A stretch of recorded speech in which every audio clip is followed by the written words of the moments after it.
Many of us as public broadcasters, we sit where our job really is to inform, educate, and entertain our different respective countries. And it's quite an interesting job, at the best of times, very difficult, because everybody who watches our channels, they have a say in what we do. And that's simply because we are funded through funds that are coming from the public via our respective governments. Now, we have been moving to set up a television Saba channel, which has been a process that has been in making for a couple of years. But where we are now in terms of progress, we currently have a 30 minutes long news television program called Eye on SADC, which is beamed throughout the whole of SADC. And in particular here, I need to commend Dr. Chacha, because their version of Eye on SADC, they are translating it 100% into Kiswahili, which is a very, very good thing, because that embeds making sure that people fully understand what is happening there. And then on the radio side, we also have a similar program called SADC 360, which is running from Maseru in Lesotho. It's dealing exactly the same, but it's more for radio audiences. Maybe Dr. Chacha, at this point, let me just give you, just to do a translation for this. Okay, asante sana.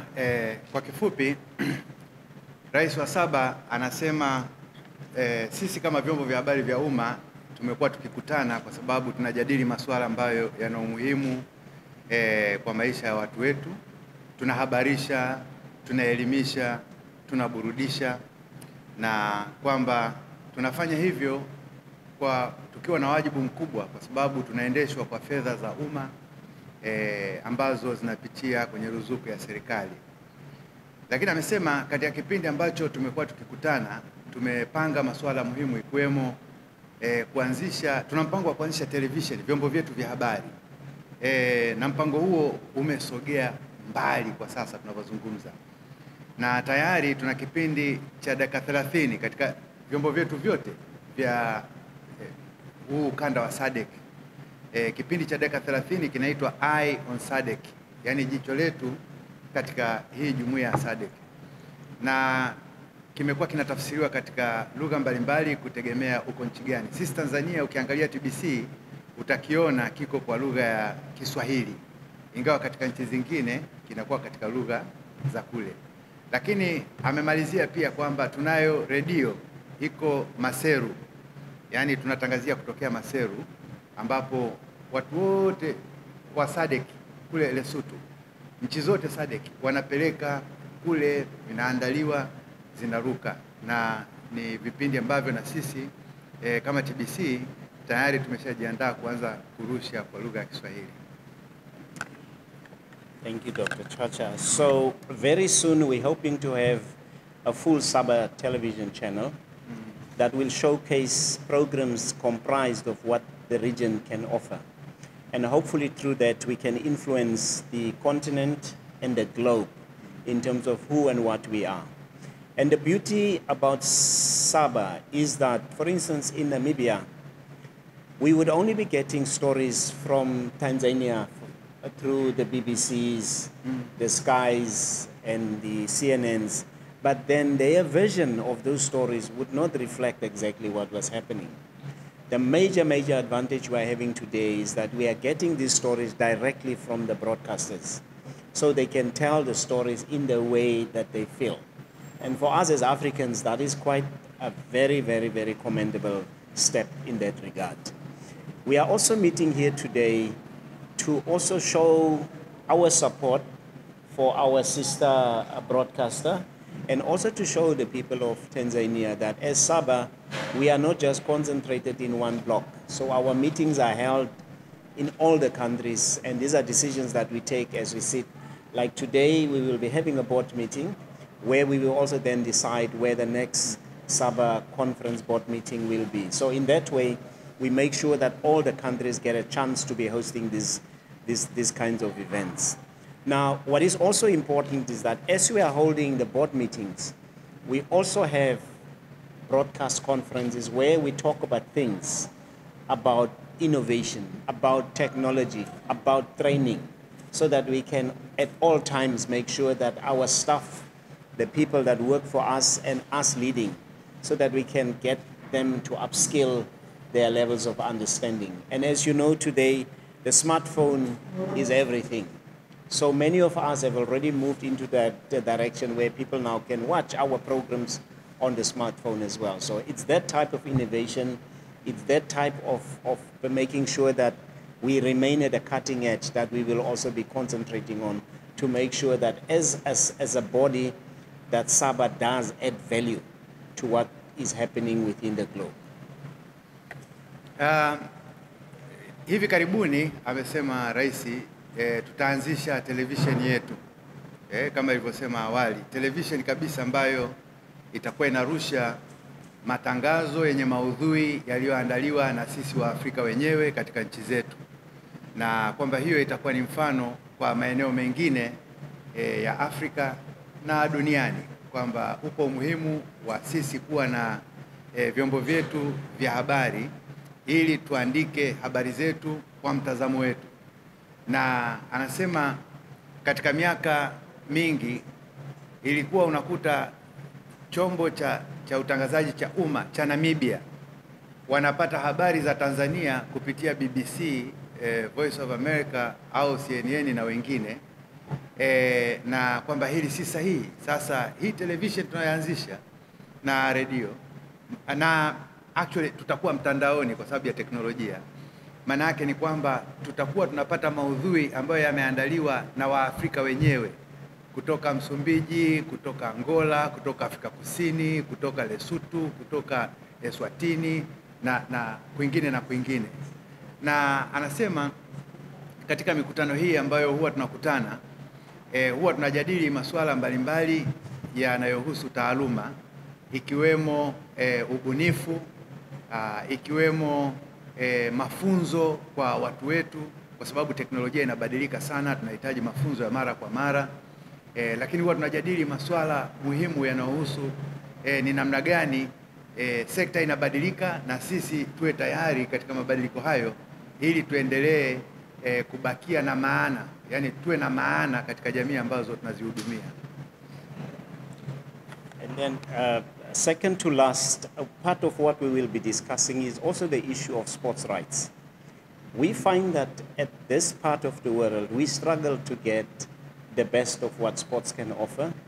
And that is simply because the big entities that are commercial in nature, where people must pay close to maybe $100 US per month for subscriptions, they buy these rights and they make it difficult for us who are not necessarily commercial. So we will also be focusing on that to see what type of strategies can we put in place, because we believe that as a bloc, our sum total of who we are does make us strong, and it can make a case for us to be able to approach these big federations and tell them that, look, this is where we are, this is what we want, and we would want special packages tailored for our needs as well, based on the sports that our respective countries would want. And then in closing, I really just want to thank you again, Dr. Chacha, for really, and your team and the government, and because when I came in on Saturday, I was so tired, but the receipts that I got were so great that I just found myself being awake. And I was lucky because at the airport, I also met the mayor of Zanzibar. Okay. So we were in the plane, but we didn't know each other. But when we disembarked, so we could share a few words as well. So that African spirit of accepting us for who we are is what makes us really feel that we belong. So we are looking forward for a very intense and yet beautiful week. And we're hoping to brief you as well once we're done with the full week in terms of what we've achieved. Thank you very much. Asante. Na jambo lingine ambalo tutazungumza katika mkutano huu ni swala zima la haki za hii michezo ya kimataifa ya soka kwa mfano. Kwamba haki hizi mara nyingi zimekuwa zinauzwa kibiashara, na unakuta sisi ambao tuko kwenye vyombo vya umma tena ambavyo kimiundombinu vinawafikia watu wengi zaidi kuliko vyombo vingine, bado tunakuwa tunapata kazi kubwa kwa kweli kupata haki zile, kwa sababu bei zinakuwa ziko juu mno. Lakini tunaamini kwamba katika mazungumzo tunayoendelea nayo tutafikia pahala ambapo na wahusika wataona umuhimu wa kutuuzia haki hizo sisi kama vyombo vya habari vya umma kwa bei ambayo tunaweza tukaimudu. Na la mwisho ni hilo kwamba anashukuru, anafurahi ukaribisho alioupata, na hata alipofika kwenye uwanja wa ndege pale ameteremka, alipopokelewa vizuri, alibaini kwamba kumbe aliyekuwa amekaa naye ndani ya ndege ni meya wa hapa Zanzibar, na anasema ipo haja ya kuendeleza huo undugu na ushirikiano wa Kiafrika kama ambavyo ile spirit ya umajumui inapenda kuona. Na anasema anashukuru, anawashukuru nyinyi, lakini tukimaliza pia mkutano wetu basi tutawaita tena kwa ajili ya kuwaeleza kwamba ni yapi tuliyojadili. Kwa hiyo tunakaribisha maswali, mtu yoyote mwenye swali unaweza ukauliza kwa lugha yoyote. Karibuni sana. Zanzibar. Zanzibar, first of all, is part of Tanzania, and Tanzania is like myself, very African. So I don't think I need to explain that. So whether I'm in Arusha, Dar es Salaam, or Zanzibar, it wouldn't really matter. The point is that we would be in Tanzania. And then in terms of the challenges that Saba most probably is facing or is trying to address, as I said much earlier on, one of the challenges that we've seen was our representation, even amongst ourselves. In terms of coverage, be it news, be it current affairs, you would find that we know more about countries outside the continent, but we know nothing about our own, about our neighbor next to us. So part of what we are trying to do is to narrow that gap, where we can tell our stories the way we see it, the way that we would want reflected. Others can come, they can do exactly the same. That's their story. But at least from us, what we're bringing in is that balance that will seek to say, if we are to be defined, let's have that opportunity to tell exactly who we are. Now, in terms of the topics that we will be looking at, it's a variety. One of the first things that will first be happening is that we will take stock of what we have achieved, each and every country, from a broadcast perspective. As you will all know, one of the implementations that we had to do a couple of years back was to transform from analog to DDT. And this has also proven for some of us to be a bit of a challenge, because the aspect of finance is not always readily available. So each and every country will give us an idea of what is happening and how far they have come. And then, of course, part of what we must do, even though we are public broadcasters, we find of late that the subsidies that we are getting from our governments are competing with other national needs. What that means is that the expectation is that we must still do the same broadcast with less resources. So part of what we must do is that we've got to find a way through which we can raise own revenue and become most probably partly commercial without forsaking our mandate, because our mandate is key. We cater for those who cannot talk. We cater for those who may not have the means to subscribe to highly charging entities. So that's another one that is big for us. And then at the core, differently and most probably slightly complicated, would then be to understand is that how do we take advantage of what technology today can offer? As I said, the smartphone today is a gadget. If you press it correctly and then it works, I'm going to try and show you something here. I hope it works. You know, Dr. Chacha, at the best of time, technology has a way of not responding properly, but I'm going to try and do something and hopefully it will work. I think it will work, and I will just show you something, and maybe through that I'll be able to. So balancing social life with this is the type of innovation that we want to look at. This is NBC in Namibia. It's streaming live. This is the morning program. This is one of our presenters. And this is the type of innovation that we will be diving into as well. I can be anywhere, but I can watch what is happening at home. And that is, in the main, what we would want to see throughout of our region and ultimately the continent. So what we will be doing naturally, we will be talking to our colleagues, share with them our excitement, our challenges, so that some of us don't make the mistake that many of us would have made. Yeah, this was just to show you. And so this is the type of innovation that we are looking at. I hope I've responded to them all, Doctor. Asante sana. Kwanzia la kwanza amesema kwamba Zanzibar, kusema kweli Zanzibar ni sehemu ya Tanzania. Na mimi katika hilo niseme jambo moja tu kwamba ni kweli tumeshafanya mikutano hii. Huu ni mkutano wa 30. Maana yake ndani ya miaka 30 Tanzania tumeshapata fursa mara 3. Huu ni mkutano wa 3 kufanyika Tanzania na tuko nchi zaidi ya 16. Kwa hiyo Tanzania ni bahati. Ila safari tukasema kwa sababu tulishakuwa Arusha, tulishafanyia Dar es Salaam, kwa nini safari tusifanyie Zanzibar, si ndio Na mmemsikia rais alivyosema, yani spirit yake mmesikia kuhusu majumui, kushirikiana Afrika, na Zanzibar kuwa sehemu ya Tanzania inaonyesha ni alama peke yake iliyobakia ya nchi za Afrika ambazo zimeungana mpaka leo. Ni mfano mzuri kwa wengine kwamba Afrika bado kuna nchi 2 ziliamua kuungana na huo muungano mpaka leo bado upo. Kwa hiyo ni vizuri niliona niongeze katika jibu lake alilolitoa. Lakini jengine kuna masuala mbalimbali tunayojaribu kujadili na changamoto kusema kweli ni nyingi.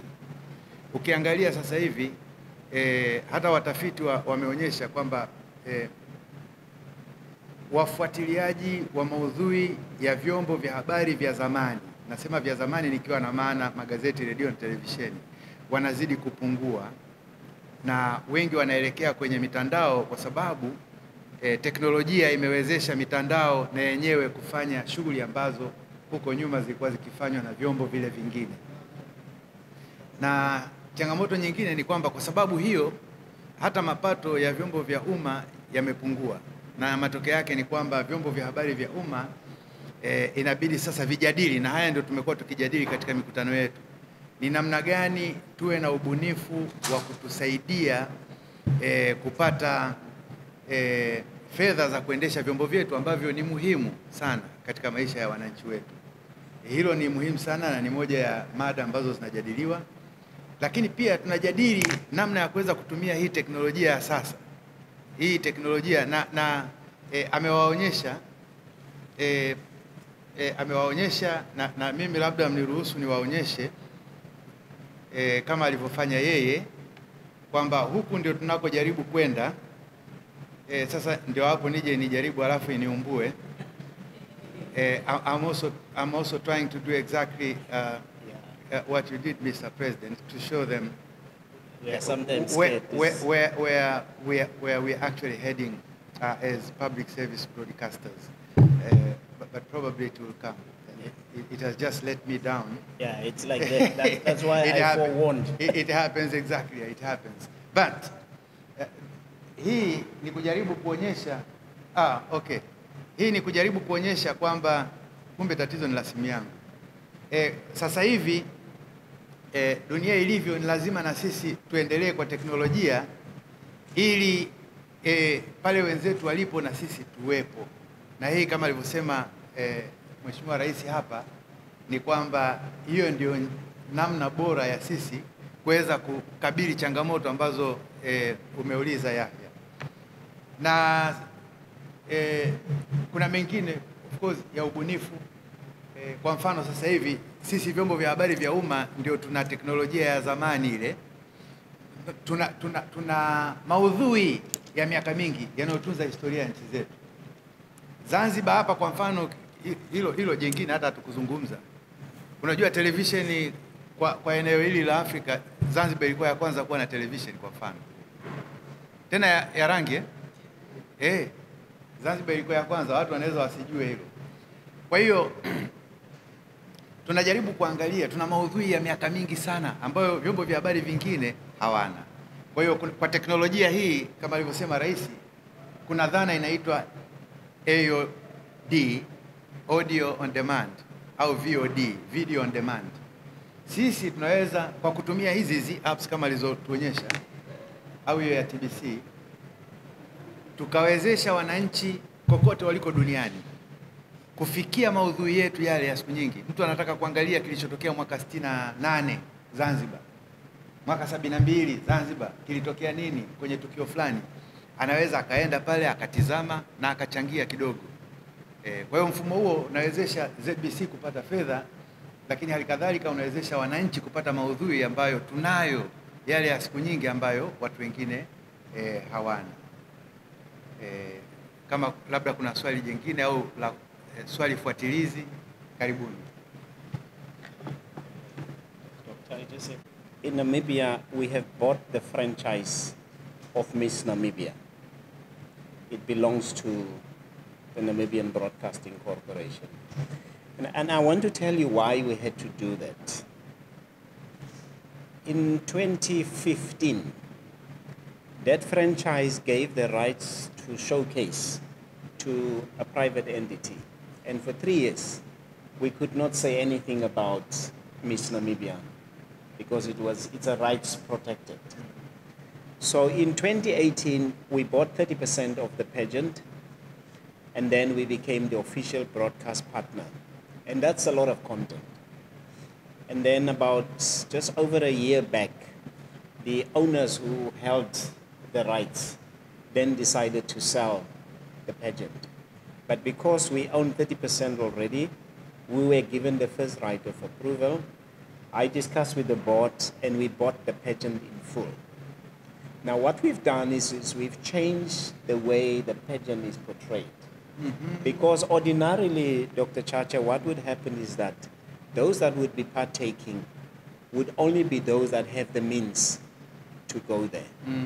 But the girl child who would be in the village would never get a chance to get there. So what we've changed immediately now is that the approach now is to take the pageant to the regions. We speak to people that are there and inspire the young girls also to know that they also stand the chance to become a Miss Namibia, and if they are doing well, and then ultimately most probably get the coveted prize as well. And that has worked well for us. And there's a couple of things that are playing out. First of all, the NBC brand is also up there now because the pageant as a business exists, but it's powered by us. And then very importantly, now we can host it anywhere in the country, not necessarily in the capital city. So we are taking it now to the regions, and that for us is quite a good thing. And we have the content in abundance for us. We talk about positive stories about the girl child, importantly so, to also kill the stigma of how people look at pageants. I just felt that I need to share that, but that's purely from an NBC perspective. Thank you, Doctor. Asante sana, na katika kuelezea lile swala lilozungumza kuhusu ubunifu, na hii ndio iwaonyeshe ndugu zangu kwamba kuna watu wana mawazo kwamba vyombo vya habari vya utangazaji vya umma vimepitwa na wakati na havina wateja na kadhalika. Lakini kama alivyosema rais, mikutano yetu hii imetuwezesha kuwa kwanza tunaelezana. Hii point nilisahau, tunakutana pale, kila nchi inaeleza imefanya nini, changamoto zake, lakini na mafanikio yake. Na hii inatusaidia sisi kwa sababu tunajifunza kutoka kwa huyu, kutoka kwa yule. Na sasa anasema kule Namibia wamenunua haki za kuendesha Miss Namibia, ile shindano la ulimbwende la taifa la binti anayewakilisha nchi ya Namibia. Mwanzoni waliingia ubia wakiwa na 30% na kampuni nyingine binafsi. kwa sababu kabla ya hapo walikuwa hawana haki, hawawezi kurusha masuala yanayohusu Miss Namibia, na inawezekana wale walikuwa wanaingia ubia labda na kampuni ya utangazaji binafsi. Kwa hiyo hii ya taifa walikuwa hawana haki hizo.